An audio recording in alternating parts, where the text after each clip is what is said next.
And so if you can kind of just like this is a very general question, right? Because I think you could get caught up in like, what skills did you gain or what were the specific things here and there. But basically what I want to ask is... You want me to go? Yeah, if you don't mind. So basically what I want to ask is, how do you feel that whole experience from... there you go.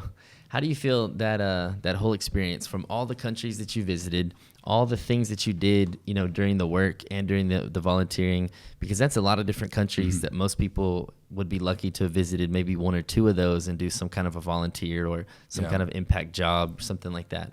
How do you feel like that impacted you as a person? Because now you're 28, right? Yeah. So you're 28 years old. You're here like in your kind of normal professional life, like most 28-year-olds are. But you've had that experience of going across the world, kind of giving a lot of yourself to these causes and doing this kind of stuff. So how do you think that made you different today? Ooh, that's a very good question. I think I think it definitely shaped me in the sense that if we both work at Lend a Hand, and it's focused on emerging markets and alleviating poverty, or at least like trying to find solutions to do that. So I think for me, I think it just gave me a better sense of what's out there apart from the Netherlands or Europe.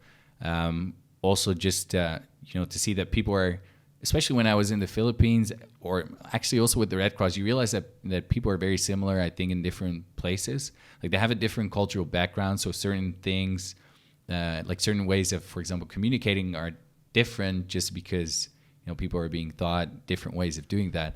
But I think, so I think it really opened up, that sense of, there's so many different people out there, but in essence, we all want, basic human needs and to be loved and just to have food and family and friends around us.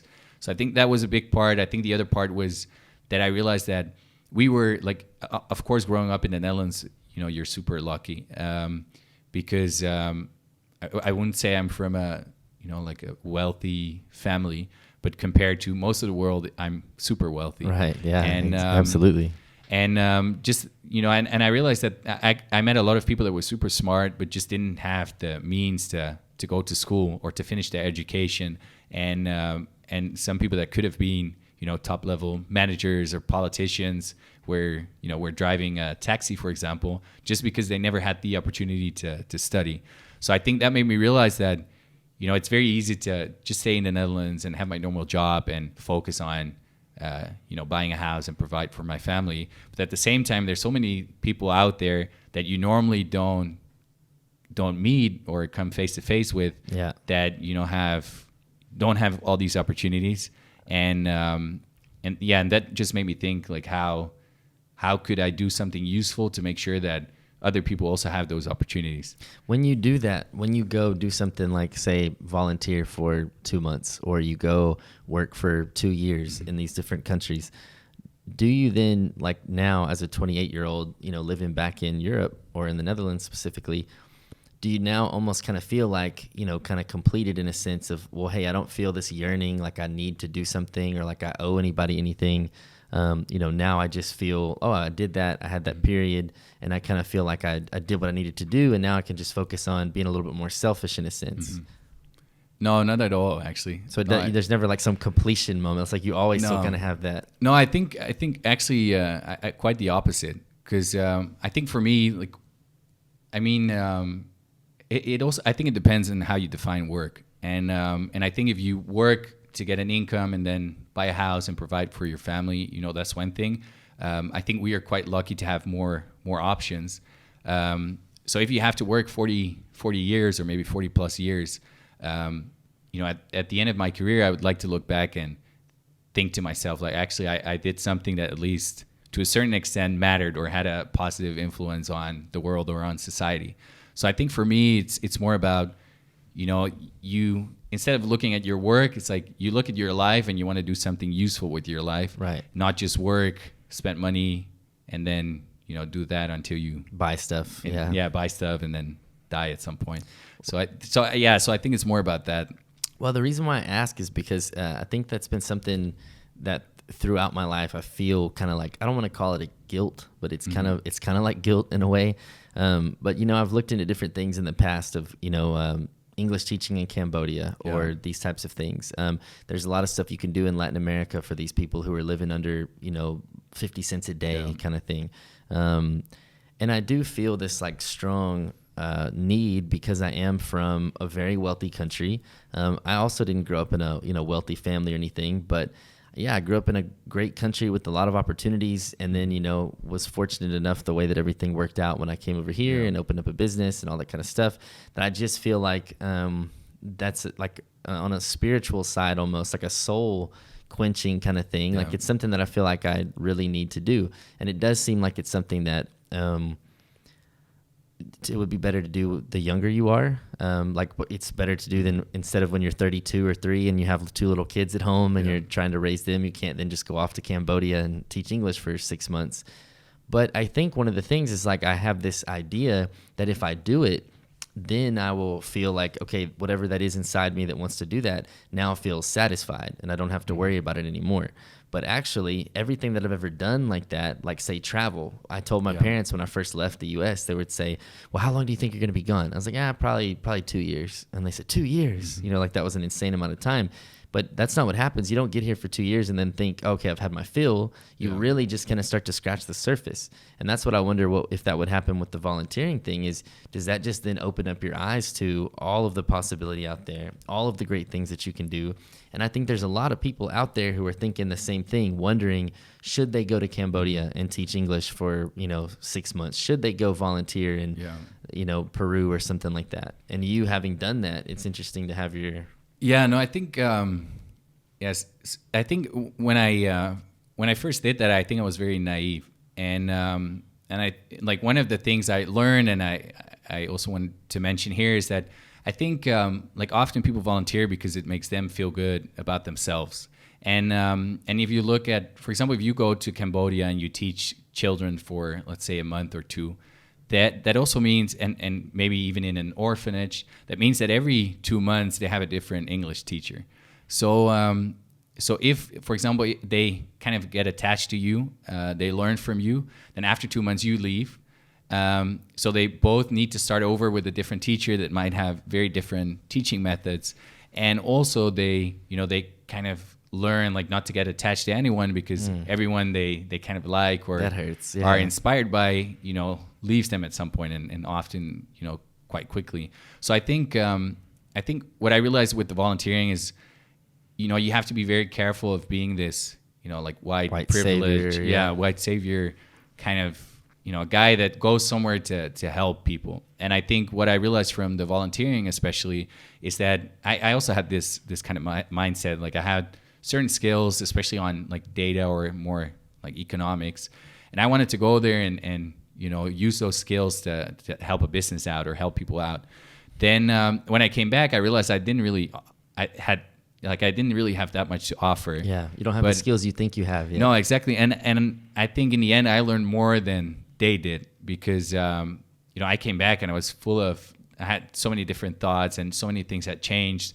Whereas for them, they were like, all right, they kind of helped, but they weren't super efficient. And so I think, for me, the volunteering was very, very important because it showed me a lot of things. And I was fortunate enough to meet a lot of people from, different backgrounds and lots of different countries and continents.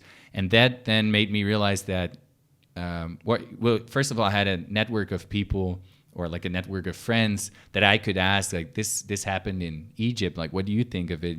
Because you're from there. Yep. And I think in the end, what I think is most important is to listen to people from, if you go to a country, you need to ask people that live in that country, like, what do you think is important? Like, what's missing? How can, what could I do? What could my company do to kind of help facilitate those things that you need, instead of going somewhere and saying, well, this is what, the way we live life, so this is what I think they need. And I think, and that's also, I think, one of the reasons I wanted to start this blog, because I wanted to ask people from different countries, like, if you would share anything about your country, what would it be? Instead of reading maybe an American or a European book about someone that went to a place in Africa and then writes about it, you get their perspective. You don't get the perspective from the people that actually live there. So I think, I think so. It depends. I think it's good to be very critical of the organization you go with, and to see if they really kind of make an impact and have the right incentives to send you there. So I personally really liked ISEC because it's more of an international student network, and I think the emphasis is on meeting people from all around the world so that you eventually build those relationships and the world gets a little bit more interconnected. Mm-hmm. So I think one is, pay attention to the organization you do it with, and second, just have sort of realistic expectations and think about what you want to get from it, but also if you're helping or harming people. And I think in some cases, companies would run on hundreds of volunteers when, there's a lot of unemployment in the region. Right. So and I think, for example, take the Amazon forest. Like, of course, I would love to go there and volunteer and help out. At the same time, people that are actually from that area in the Amazon probably know, the place best, know the animals, know the nature. So it would make much more sense if there's an organization there that wants to preserve, certain parts of the forest, to have people that are from that part, to actually do that, instead of having volunteers constantly flying over from all over the world to do that for a month or two. And it's not even just with, volunteers and with those type of organizations. I also noticed that, like when we went to Africa and you're, talking to these different companies, and you start to notice, okay, all of the lower laborers are African, but the upper people like management are European. And that's not every single, case, obviously, but there are quite a few places where it's like that. And then you think, okay, well, it's great that, if you live in Germany and these people ask you to come, be the vice president of finance for this company, well, that's probably really good in a sense that you're bringing this, hopefully, the person's well qualified, they really help the company, they get them off on the right foot, whatever. But at the same time, you're also preventing someone in that country from being the vice president of finance at that company. And there are a lot of companies that do that, a lot of American companies, American founders, go over to Africa, found a company, and then it's like, and I don't think these people are, bad people or anything, but you mentioned the thing of like the white savior deal. And that was kind of a thing within the past year. I just started seeing the articles of like, stop taking pictures with African babies when you go on vacation to Africa, because you're treating them like some kind of object, to show what a wonderful person you are. Like, because somehow you taking a picture with an African makes you better in any way. And I think that that's obviously like a really bad example, like an extreme example. But it's the same thing. If I sit here and I feel, man, I would really feel so good about myself if I can say, I lived in Cambodia for 6 months and I taught all these kids, and it's like, look at me. I mean, that's very true. I'll be openly admit that it was a very selfish motivation, and still is, of why I want to go and do that. I don't think, though, there's anything wrong, of course, with getting, self-fulfillment out of, charitable things and volunteer work and stuff like that. It just, like you say, the primary thing should be benefiting the people who you're supposed to benefit, not taking advantage of them or trampling on them. Yeah. And it's kind of a difficult balance these days. No, true. And I think your example about going to school in Cambodia, you might actually be able to, I don't know, like spend 5% of your monthly income and send it to a school in Cambodia to hire, Cambodians to teach. The same money you'd have spent on the flight would maybe do more so impact. It's but I mean, I struggle with this as well, because on the one hand, you want to kind of help improve. I think especially if you look at poverty or opportunities, it would be great if everyone has the opportunity to study. And so one of the things I would like to kind of facilitate, or at least for some people, is to help them to be able to study or to be able to go abroad or have these opportunities, and then they can do whatever they want with their lives, but at least they had the opportunity to choose.